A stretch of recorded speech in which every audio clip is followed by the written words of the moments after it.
मुझ पर दरूद पाक पढ़ता है तो कल बरोज़े क़यामत में खुद उसके साथ मुसाफ़ा फरमाऊंगा।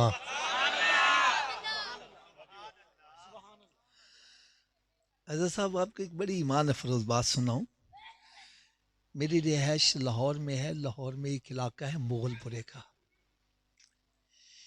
एक मरतबा वहाँ पर ना बारिशों से बड़ी तबाही हुई तो सदर ज़ियाउल हक हमारे इलाके का दौरा करने आया। उसने इलाके के काउंसलर को साथ लिया, दौरा किया और उसके साथ मुसाफा भी किया। काउंसलर साहब ने वो तस्वीर बनवाकर घर में रखी थी। जो भी आता कहता, देखो सदर ने मेरे साथ मुसाफा किया था, देखो सदर ने मेरे साथ मुसाफा किया था। मैंने कहा जो सदर से मुसाफा करे वो बड़ी शान वाला, तो जो इमामुल अंबिया के साथ मुसाफा करे वो कितनी शान है। अल्हम्दुलिल्लाह अपना अकीदा है कि मेरे आका सल्लल्लाहु अलैहि वसल्लम जिसके साथ मुसाफा फरमाएंगे वो जन्नती हो जाएगा। अगर कोई दलील पूछे तो मैं दलील भी अर्ज कर दूं। हजरत अनस रज़ी अल्लाह ताला अन्हु, इनके पास एक कपड़े का दस्तरखान था। जब ये मैला हो जाता तो धोते नहीं थे बल्कि आग में डाल देते। मैल जल जाती, साफ शफाफ दस्तरखान बाहर आ जाता। एक दिन किसी ने पूछ ही लिया, ए अनस रज़ी अल्लाह ताला अन्हु, कपड़े को तो आग जला देती है, इसको क्यों नहीं जला रही? वो फरमाने लगे, बेशक कपड़े को आग जला देती है, लेकिन जिस कपड़े को निस्बत मेरे आका के साथ हो जाए उसको नहीं जलाती। कहने लगे, प्यारे आका सल्लल्लाहु अलैहि वसल्लम ने एक मर्तबा इसी दस्तरखान पर खाना तनावुल फरमाया और अपना दस्त अक़दस इसके साथ मस कर दिया। बस उस दिन के बाद जब भी ये मैला होता है मैं आग में डाल देता हूं, मैल तो जल जाती है, कपड़ा नहीं जलता। एक आपको और बड़ी ईमान अफरोज बात सुनाऊं। एक दिन हजरत साहब मैं ऐसे बैठा सोच रहा था कि नमाज के अंदर भी तो दरूद पाक पढ़ा जाता है, पढ़ते हैं ना जी। फिर जब हम दुआ मांगते हैं, दुआ के अव्वल आखिर भी ऊंची बोलो यार, रुशी पढ़ा जाता है। फिर अजान में, अकामत में, जहां मेरे आका सल्लल्लाहु अलैहि वसल्लम का नामे नामी आता है, दरूद पढ़ा जाता है। हजरत साहब मेरी तबीयत इतना खुश हुई, इतना खुश हुई। मैंने देखा जो 5 नमाजें बाकायदगी से पढ़ता है वो 50 मरतबा दरूद पाक खुद ही पढ़ लेता है। इससे पता चला जहां 5 नमाजें पढ़ने वाले को और इनाम इकराम से नवाजा जाएगा, वहां एक इनाम ये भी मिलेगा कि कयामत के रोज मेरे आका सल्लल्लाहु अलैहि वसल्लम के साथ मुसाफा करने की सआदत भी हासिल कर लेगा। अल्लाह ताला हम सबको 5 नमाजें बाकायदगी से पढ़ने की तौफीक अता फरमाए। अच्छा, अब मैं एक और इशारा करने लगा हूं। जिस कपड़े के साथ मेरे आका सल्लल्लाहु अलैहि वसल्लम का दस्ते अक़दस थोड़ी देर के लिए मस कर जाए, कितनी देर के लिए? उसको आग, यार सारे सहाबाए कराम ने इसी दस्ते अक़दस पर तो बैत किया, उनका मकाम कितना बुलंद होगा। देखो, मेरा हवाला गलत हो, तर्जमा गलत हो, आयत गलत हो, मैं मुजरिम बिल्कुल लिहाज नहीं करना। खड़े होके कहना हाफिज साहब आप गलत कह रहे हैं, मैं इंशाल्लाह सबके सामने माजरत भी करूंगा, अल्फाज भी वापस लूंगा। और अगर बात सच्ची हो फिर अमल होना चाहिए कि नहीं होना चाहिए? क्या ख्याल है, होना चाहिए कि नहीं होना चाहिए? अब सुनो मेरी बात सुनो। सूरह फतह है 26वां पारा और उसका तीसरा रुकू शुरू यहीं से होता है। रब ताला ने इरशाद फरमाया लक़द रज़ियल्लाहु अनिल मुमिनीना इज़ युबायिऊनका तहत शजरा, अल्लाह ताला उन सब से राजी हो गया जिन्होंने दरख्त के नीचे बैठ के मेरे महबूब के हाथ पर बैत की है। और मैं आपको जरा इससे भी आगे ले जाने लगा हूं। यही सूरह फतह 26वां पारा और पहला रुकू, रब ताला ने इरशाद फरमाया इन्नल लज़ीना युबायिऊनका इन्नमा युबायिऊनल्लाह, जिन्होंने मेरे महबूब के हाथ पर बैत की ऐसे है जैसे उन्होंने रब के हाथ पर बैत की है। और सहाबाए कराम का मकाम कितना बुलंद है। एक हमारे यहाँ नारा लगता है हर सहाबी नबी, थोड़ा सा ऊंची आवाज से बोला, हर सहाबी नबी, हर सहाबी नबी। मैं इसको नारा समझता हूं, लेकिन सहाबा का मकाम इससे भी बड़ा है। आप कहेंगे दलील क्या है? 11वां पारा दूसरा रुकू है उसका। रब ताला ने इरशाद फरमाया वल्लज़ीना तबअहुम बिइहसान रज़ियल्लाहु अन्हु व रदू अन्हु व अअद्द लहुम जन्नातिन तजरी तहतहल अनहार खालिदीन फीहा अबदा। फरमाया सहाबाए किराम का मकाम रब के यहाँ इतना बुलंद है कि जो इनके नक्शे कदम पर भी चलेगा रब उनसे राजी, वो रब से राजी, और रब ताला उन सबको जन्नत अता करेगा। मैंने कहा जिनके नक्शे कदम पर चलने से जन्नत मिलती है उनका अपना मुकाम कितना बुलंद होगा।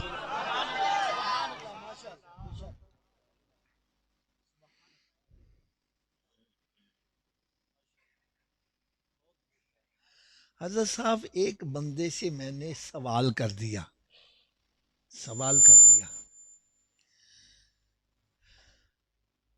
मैंने कहा कि यार तुम ना घोड़े का बड़ा अदब करते हो, वजह क्या है? कुछ हमें भी थोड़ा सा पल्ले डाल दो। कहने आपको पता नहीं है, सरकार सल्लल्लाहु अलैहि वसल्लम का नवासा हजरत इमाम आली मकाम हजरत इमाम हुसैन रज़ी अल्लाह ताला अन्हु मैदान करबला में घोड़े पर सवार होकर गए थे, इसलिए हम इसका अदब करते हैं। मैंने कहा यार मैदान करबला तो रेतला इलाका है और रेतले इलाके में घोड़ा काम नहीं देता, वहां ऊंट काम देता है। अगर फिर भी तुम जिद करते हो तो चलो घोड़ा ही होगा यार। लेकिन मैंने कहा जो आज घोड़ा तुम्हारे पास है इस पे तो हुसैन सवार नहीं हुआ ना। क्यों जी हजरत साहब, इस पर तो सवार होना साबित है। कहने लगा हाफिज साहब बात तो आपकी सही है, इस पे तो सवार नहीं हूं। मैंने कहा इसका अदब क्यों करते हो? कहने लगा उसकी नस्ल में से तो चला आ रहा है इसलिए अदब करते हैं। मैंने कहा यार जिस घोड़े पर सरकार का नवासा बैठ जाए उसकी नस्ल का भी अदब करते हो, और जिनके कंधों पर उनका नाना बैठा हो सिद्दीक का अदब क्यों नहीं करते?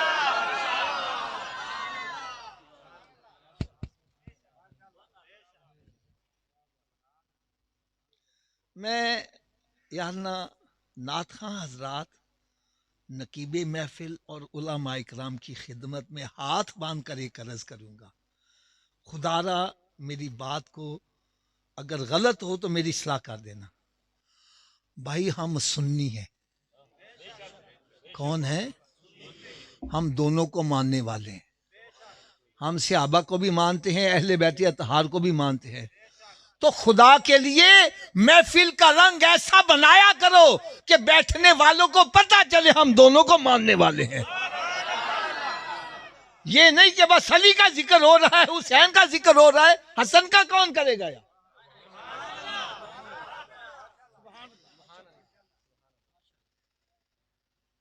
सहाबा का जिक्र कौन करेगा? मैं नाथ खां हजरात से भी माजरत चाहता हूं। यकीन जानो जेहलम में मेरा बयान था यौम सिद्दीक़ अकबर पर। तो जिस तरह ये महफिल है ना, इस तरह मस्जिद के सामने बैठक में ना वो बंदोबस्त किया हुआ था उन्होंने खाने का, यानी आवाज़ सारी वहां जा रही थी। यार यौम सिद्दीक़ अकबर है और अली की मनकबतें पढ़ी जा रही, ज़हरा का जिक्र हो रहा है।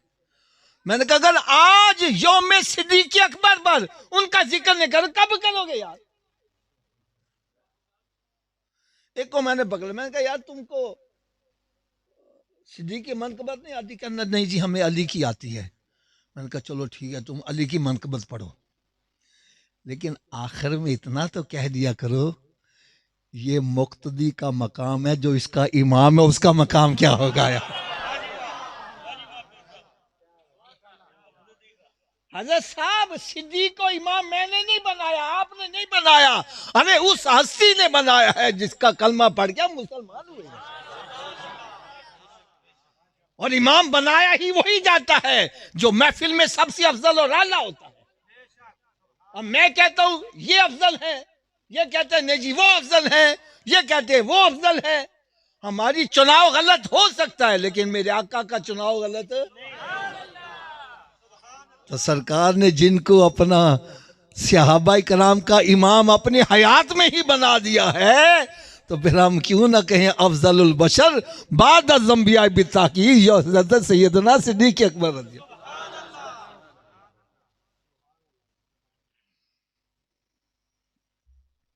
इसलिए खुदारा महफिल का रंग ऐसा बनाया करो कि बैठने वालों को पता चले। अगर ज़हरा का जिक्र करते हो तो मेरे आका की दूसरी शहजादियों का जिक्र क्यों नहीं करते? यार सुन्नी यही समझ रहा है कि सरकार की एक ही बेटी है।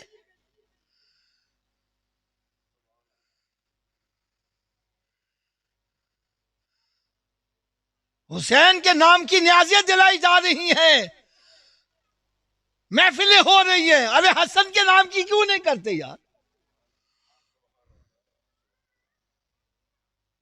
हजरत साहब ईमानदारी से बतलाओ, क्या वो सरकार के नवासे नहीं है? बोलो तो सही यार, क्या वो ज़हरा के बेटे नहीं है? क्या वो अली के बेटे नहीं है?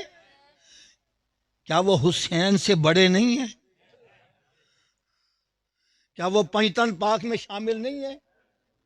उनकी शहादत क्यों नहीं मनाई जाती?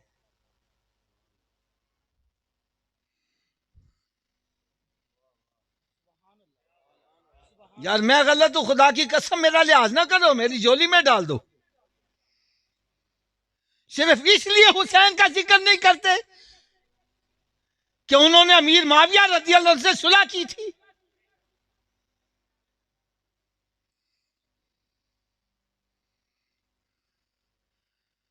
अगर उनका ये सुलह करना गलत है तो बात मेरी गौर से सुनो, गलत काम करने वाला जन्नत में जा सकता है? बोलो तो सही हज़रत साहब। सरकार ने उनको जन्नती नहीं जन्नतियों का सरदार करार दिया है। इससे पता चला हमारी तहकीक गलत हो सकती है, हमारी तारीख गलत हो सकती है, मेरे आका का फरमान गलत है।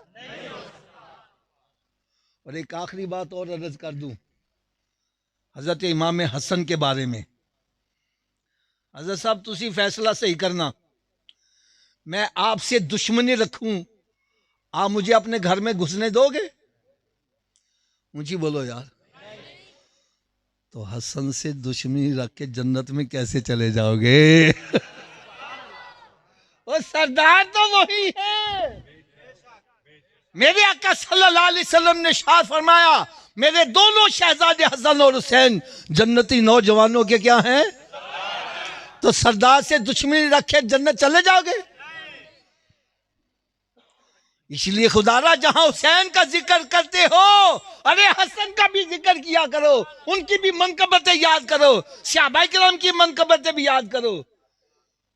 ये नहीं हर महफिल में अली अली हो रहा है, जहां अली अली हो रहा है वहां सिद्दीक सिद्दीक भी होना चाहिए, वहां उमर भी होना चाहिए। अब ये रवे छोड़ो, ये वन वे ट्रैफिक चला चला कर बहुत नुकसान उठाया हमने।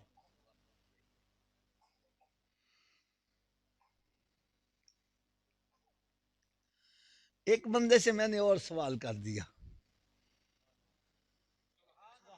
मैंने कहा हजरत जी एक बंदे को अगर मैदाने करबला में दफन होने की सआदत मिल जाए, ऐसे बंदे के बारे में तुम्हारा क्या अकीदा है? कहने लगे वो तो सीधा जन्नती। वो क्या? मैं कहा यार कुछ मुझे मेरे बल्ले भी डाल दो, हमने भी लोगों को बयान करना होता है। वो सीधा जन्नती कैसे हो जाएगा? कहने लगा आपको पता नहीं है, मैदान करबला वो मैदान है जिसकी मट्टी के अंदर सरकार सल्लल्लाहु अलैहि वसल्लम के नवासों का खून शामिल है। तो जिस मट्टी में सरकार के नवासों का खून शामिल हो गया, हमारे नजदीक वो मट्टी इतनी शान वाली है, उसमें दफन हो जाए सीधा जन्नती है। मैंने कहा जिस मट्टी के अंदर सवार सरकार के नवासों का खून शामिल हो, उसमें दफन होने वाला जन्नती है। और जहां उनके नाना खुद जलवा फरोज है, उनके पहलू में लेटने वाले का मकाम क्या है?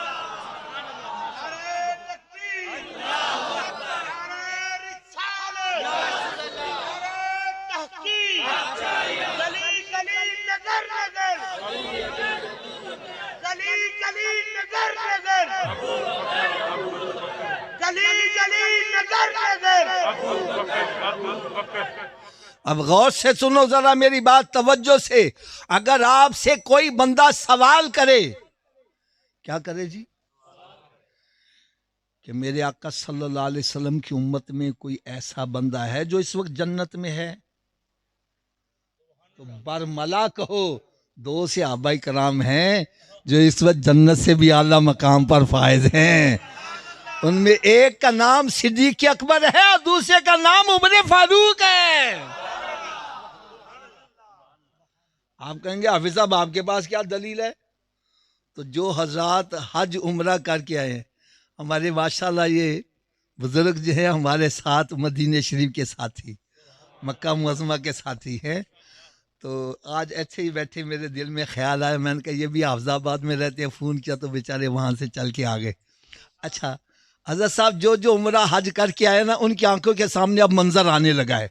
गौर से सुनना, मेरे आका सल्लल्लाहु अलैहि वसल्लम ने इरशाद फरमाया, माँ बैना बैती व मिंबरी रोज़त मिन रियाज़िल जन्नह। मेरे हुजरा पाक और मेंबर शरीफ के दरमियान का हिस्सा जन्नत की क्यारियों में, ऊंची बोलो। आज अगर कोई जन्नत में नमाज पढ़ना चाहता है, वहां जाके नमाज पढ़े, ऐसा है जैसे जन्नत में नमाज अदा कर रहा है। मैंने कहा हज़रत साहब ये जन्नत की क्यारी कैसे बन गई? बतलाने लगे जी सरकार सल्लल्लाहु अलैहि वसल्लम अपने हुजरा मुबारक से तशरीफ़ लाते हैं फजर पढ़ाने के लिए, फिर वापस, फिर जोहर, फिर असर, फिर मगरिब, फिर इशा। तो जिस जगह को बार बार सरकार सल्लल्लाहु अलैहि वसल्लम की कदम बोसी का शरफ मिला, वो जन्नत की क्यारियों में क्यारी बन गई। मैंने कहा जिसको कदम चूमने का शरफ मिला, वो जन्नत की क्यारियों में क्यारी बनी। अरे जहां सरकार खुद जलवा फरोज है, उस मकाम का मकाम क्या होगा?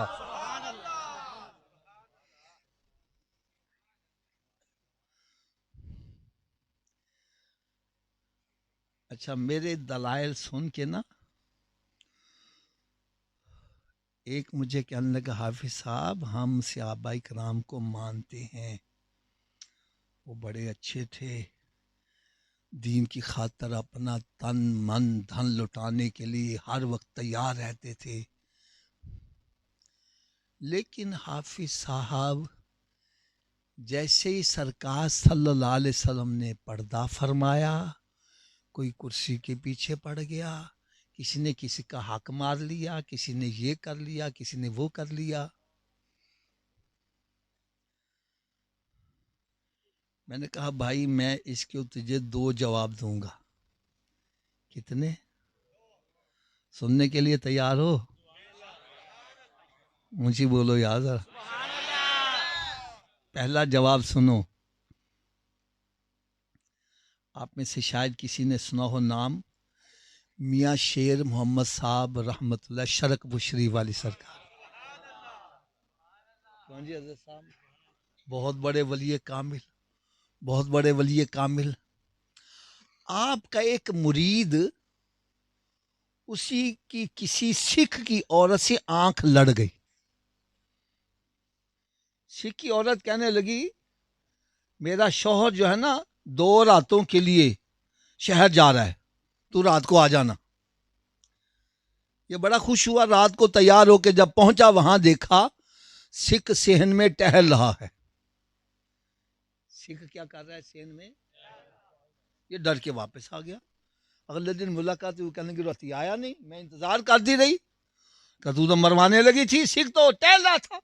ने कहा तुझे मुगालता लगा होगा, वो तो आई रात भी नहीं होगा, तो आई रात आ जाए। अगली रात फिर गया, देखा फिर सिख टहल रहा है। ये डर के फिर चला गया। अगला दिन जुमे का था। कौन सा था? तो जुमा ये मियाँ साहब के पीछे पड़ा करता था। जब जुमा पढ़ने पहुंचा तो मियाँ साहब बयान क्या कर रहे हैं, फरमान लगे बेलियो ओए चंगे चंगे काम करया करो, सन रोजो सिख दा रूप ना धारना ब्या करे। बेलियो चंगे चंगे काम करया करो, सन रोज रोज सिख दा रूप ना धारना ब्या करे। मैंने कहा पीर जिसदा कामिल हो वो मुरीद को डूबने नहीं देता। वो कहता ना पीर जिन्ना दे कामिल मियाँ हजरत बाहू वो कंडी लग दे तर के हु। अरे जिसका पीर कामिल हो वो मुरीद को डूबने नहीं देता। मैंने कहा जिसका पीर मियाँ शेर मोहम्मद हो मुरीद को डूबने ना दे, तो जिसका पीर इमामुल अंबिया है वो सहाबा को कैसे डूबने दे।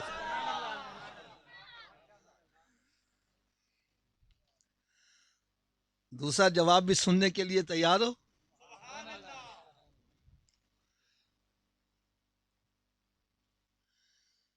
दूसरा जवाब सुनो कि आपकी तबीयत खुश हो जाएगी। हजरत सैयदना सिद्दीक अकबर रदी अल्लाह ताला अन्हो जब आपके विसाल शरीफ का वक्त आया, कौन सा वक्त आया जी? आपने अपने साथियों को इकट्ठा करके वसीयत फरमाई। वसीयत क्या फरमाई? फरमाए कि जब मेरा इंतकाल हो जाए मुझे गुस्ल भी देना, कफन भी पहनाना और नमाज जनाजा भी पढ़ना। और नमाज जनाजा पढ़ के मेरी चारपाई को उठाकर सरकार सल्लल्लाहु अलैहि वसल्लम के रोज़ा अक़दस के सामने जाके रख देना। फिर दरूद और सलाम के गजरे निछावर करके अर्ज़ करना कि या रसूल अल्लाह सल्लल्लाहु ताला अलैहि वसल्लम आपका दोस्त सिद्दीक आया है। कौन आया है? अगर सरकार सल्लल्लाहु अलैहि वसल्लम दरवाज़ा खोल दें तो मुझे सरकार सल्लल्लाहु अलैहि वसल्लम के पहलू में दफन कर देना, अगर दरवाज़ा ना खुले तो मुझे जन्नतुल बकी में दफन कर देना। हज़रत साहब मैंने एक बात कह दी है, आपने गौर नहीं किया यार। अगर गौर किया होता तो यार आपका ईमान, मैं कहता हूँ उसको मदीने के 12 चांद लग जाते यार। बात क्या मैंने कह दी है यार, किसी सहाबी ने एतराज नहीं किया ऐ सिद्दीक तुम क्या कह रहे हो, सरकार सल्लल्लाहु अलैहि वसल्लम का पर्दा फरमा इतना अरसा हो गया, वो मनो मिट्टी के नीचे दफन है, वो दरवाजा कैसे खोलेंगे? अरे किसी ने एतराज नहीं किया। इसका मतलब है हर सहाबी का अकीदा है मेरा नबी जिंदा है।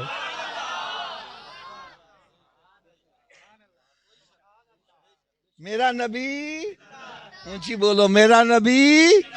इसीलिए आला हजरत अजीमुल बरकत रहमत लिखते हैं तो जिंदा है वल्ला, तो जिंदा है वल्ला मेरी चश्मे आलम से चुभ जाने वाले। और फिर आपकी वसीयत पर अमल किया गया, अमल किया गया। चारपाई लाकर रखी गई। और अगली बात सुनोगे तो आपको और मजा आएगा। आगे बढ़कर जिसने अर्ज की उसका नाम मौला अली शेर खुदा है।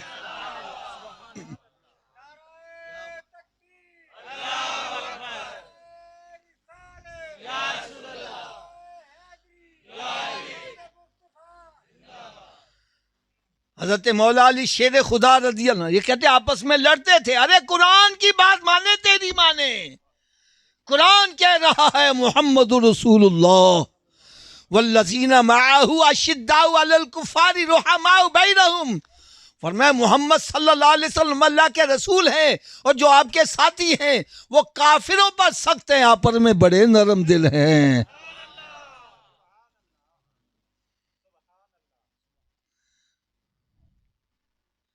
हजरत मौला अली शेर खुदा रज़ी अल्लाह ताला अन्हु आगे बढ़कर दरूद सलाम पढ़कर अर्ज करते हैं, या रसूल अल्लाह सल्लल्लाहु ताला अलैहि वसल्लम, आपका दोस्त सिद्दीक आया है। ऊंची बोलो, कौन आया है? मेरे आका सल्लल्लाहु अलैहि वसल्लम ने फौरन दरवाज़ा भी खोल दिया और मिज़ारे पर अनवार से आवाज़ आई, औसिलुल हबीब इलल हबीब, दोस्त को दोस्त के साथ लिटा दिया जाए। मैंने कहा अरे सिद्दीक अकबर तो वो है जिसके पर्दा करने के बाद भी सरकार ने इनको अपना दोस्त ही करार दिया है।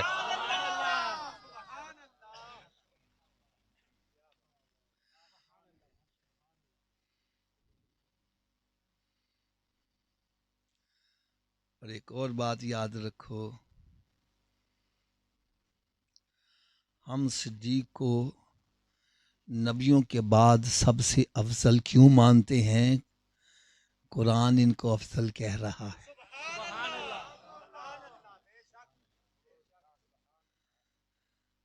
दलील गलत हो तो मैं मुजरिम। कुरान मजीद फुरकान हमीद में रब ताला ने इरशाद फरमाया, इन्ना अकरमकुम इंदल्लाहि अत्काकुम, अल्लाह ताला के यहाँ अफजल मकाम वाला, इज्जत वाला, एहतराम वाला, शान वाला कौन है? जो अत्तका है, तकवा परहेजगारी में ऊंचा मकाम रखने वाला है। वैसे मैं एक अफसोस की बात कह दूं, आज हमारे यहाँ इज्जत का मयार दौलत बन गया है।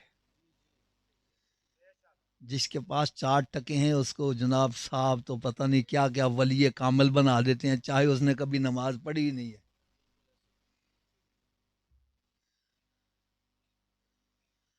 बदमाश इलाके का है, सूदी कारोबार करने वाला स्टेज पर आके बैठ जाता है तो हम उसको वली कामिल बना देते हैं। बुलाया आपने मुझे सरकार की तारीफ के लिए तो मैं बंदों की तारीफें शुरू कर देता हूँ। हाय हाय, हमारे यहाँ इज्जत का मयार दौलत बन गया। इसका नुकसान क्या हो रहा है? जब हमने कुरान को छोड़ा तो रास्ते से बहक गए, नुकसान उठा रहे हैं।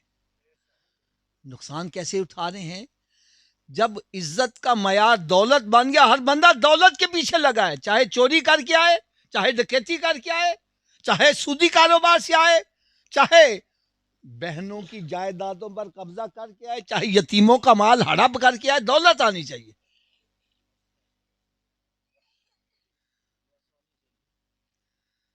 जब दौलत के पीछे भागे, अल्लाह ताला माफ करे, अल्लाह ताला माफ करे, आप अखबार पढ़ते हो, औलाद माँ बाप को कत्ल कर रही है दौलत की खातिर, भाई भाई का गला काट रहा है। अरे जब इज्जत का मयार दौलत बन गया, माशरे के अंदर बेचैनी आ गई, इज्जतें महफूज ना रही, तबाहियां शुरू हो गई। और जब इज्जत का मायार तकवा परहेजगारी था, हर बंदा कोशिश करता था मैं नेकियों में आगे बढ़ जाऊं, मैं नेकियों में, ऊंची बोलो, मैं नेकियों में।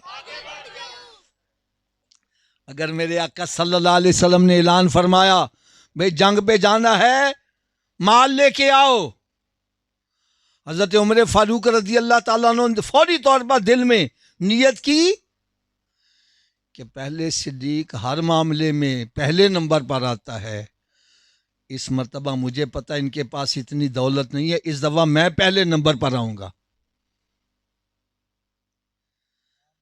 अब मेरी बात बड़ी गौर से सुनना, जिसको सरकार पहले नंबर पर लाना चाहते हैं उसका नाम सिद्दीक अकबर है।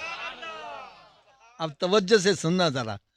मैं अगर यहां ऐलान कर दूं कि भाई मस्जिद बनानी है, चंदा दो, हजरत साहब खड़े होते हैं, कहते हैं मेरी तरफ से 1,00,000 रुपया।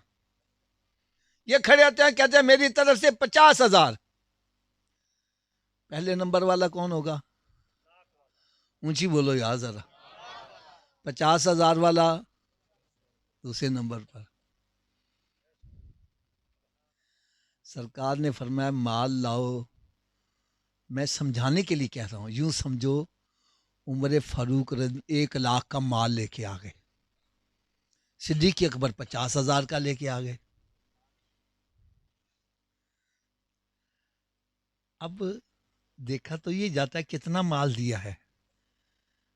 अगर माल के हिसाब से देखा जाए तो उमर फारूक पहले नंबर पर आ रहे हैं। मेरे आका सल्लल्लाहु अलैहि वसल्लम ने सवाल की नौयत तब्दील कर दी। फरमाया उमर घर वालों के लिए क्या छोड़ कर आए हो? अरे इससे पता चला मेरे आका सल्लल्लाहु अलैहि वसल्लम अल्लाह की अता से दिलों के भेद भी जानने वाले हैं। अरे ये समझ रहे हैं उमर क्या चाह रहा है, और ये भी बतला रहे हैं नबी क्या चाह रहा है।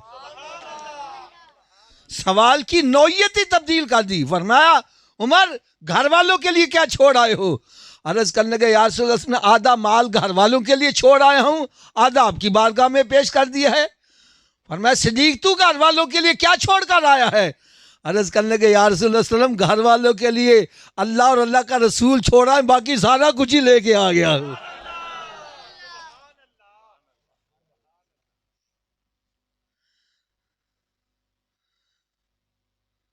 फिर नेकियों की दौड़ लगती है, मैं आगे बढ़ जाऊं। जब नेकियों की दौड़ लगती है, ये 5 पढ़ते मैं 6 पढ़ूं, मैं 6 पढ़ता हूं, ये कहता मैं 7 पढ़ूं, ये कहता है इसने 1,00,000 दिया मैं 2,00,000 दूं। नेकियों की दौड़ लगती है, मुआशरा मन का गहवारा बन जाता है।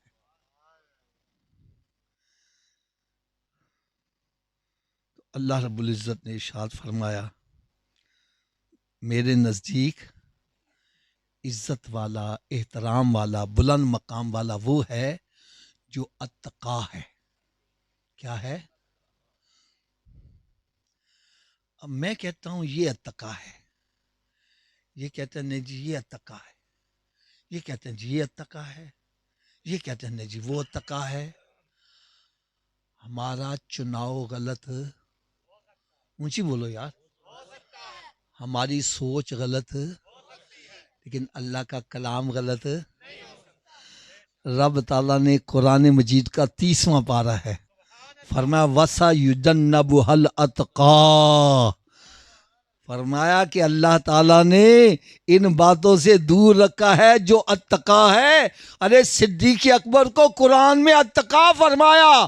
फरमाया तुम अत्तका किसी को समझो, वो हो सकता है हो या ना हो, रब ताला ने इनको अत्तका फरमा दिया। इसलिए हमारा अकीदा है कि अफजलुल बशर बाद अम्बिया बित्ताकीक हजरत सैयदना सिद्दीक अकबर रज़ी अल्लाह ताला। मैं इसका शान नज़ूल भी थोड़ा सा बतला दूं जल्दी से। मेरे आका सल्लल्लाहु अलैहि वसल्लम एक मरतबा तशरीफ़ ला रहे हैं, तो काफिर जो थे हज़रत बिलाल हबशी रज़ी अल्लाह पर जुल्म और सितम की इंतहा कर रहे थे। कोयलों पर लटाया हुआ है और सीने पे भारी पत्थर रखा हुआ है।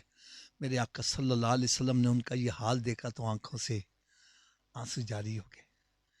सहाबा कराम में जलवा फरोज हुए तो इरशाद फरमाया तुम में से कोई ऐसा बंदा है जो जाके बिलाल को खरीद कर आज़ाद कर दे, मैं उसको जन्नत की बशारत देता हूँ। सिद्दीक अकबर रज़ी अल्लाह उसके मालिक के पास चले गए, कहने लगे यार ये गुलाम है तेरा, ना फरमान है तेरा, इसको तू फरोख्त कर दे, मैं ख़रीदने के लिए तैयार हूँ।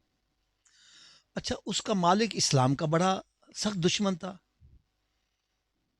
उमैया बिन खलफ। अच्छा वो समझता था कि अगर मैं इसको फरोख्त कर दूंगा तो गुलामों के हौसले बुलंद हो जाएंगे, वो भी कलमा पढ़ के मुसलमान, उनको भी लोग आज़ाद करवाएंगे। तो ये मेरे पास एक तस्बीह है, ठीक है, यूं समझो इसकी कीमत 10 रुपये है। अगर आप कहते हैं जनाब मैं लेना चाहता हूं अगर मेरी फरोख्त करने की नीयत होगी तो मैं कहूँगा चलो मैंने इस्तेमाल किया तो 5 रुपये दे दो, ज़्यादा से ज़्यादा भी मांगूंगा 10 रुपये दे दो, तो बात समझ आएगी कि ये फरोख्त करने के मूड में है। अगर मैं फरोख्त नहीं करना चाहता तो मैं कहूँ 1000 रुपया दोगे, इसका क्या मतलब है, बंदा सुन के ही चला जाए, कीमत इतनी बतला दो अगला समझ जाए ये लेने के मूड, बेचने के मूड में। तो यूं समझो कि उमैया बिन खलफ ने अगर बिलाल की कीमत, यूं समझो मैं समझाने के लिए, 1 रुपया थी तो 100 रुपया बतला दी। सिद्दीक अकबर घर गए, उसने जितना कहा उतना माल लाके ढेर कर दिया, जितना कहा माल के ढेर कर दिया। अब एक बंदा कोई तस्वीर 10 रुपए वाली 1000 रुपए में खरीद ले तो बातें तो शुरू हो जाएंगी ना यार, ए यार है तो नहीं 1000 दी, ये इन्होंने पता नहीं क्यों ला ली है यार, हो सकता है इन्होंने कोई एहसान दा बदला चुकाया हो यार, कोई गल जरूर लगती है। सहाबा कराम में भी चेमगोइयां शुरू हो गई, यार बिलाल एने दा है तो नहीं सी, एडा महंगा पता नहीं क्यों खरीदया वे यार, हो सकता है इनके खानदान वालों का कोई इन पर कोई एहसान हो जिसका उन्होंने बदला चुकाया है। गुफ्तगू सहाबा कराम कर रहे हैं, जवाब रब्बुल आलमीन कुरान में दे रहा है। फरमाया अल्लाह ताला ने इन चीजों से दूर रखा हुआ है सिद्दीक अकबर को, जो तुम कर रहे हो ये तो तका है, ये तो अपना माल खर्च करते हैं कि रब राजी हो जाए, इनका माल पाक हो जाए और अल्लाह ताला इनसे राजी हो गया है।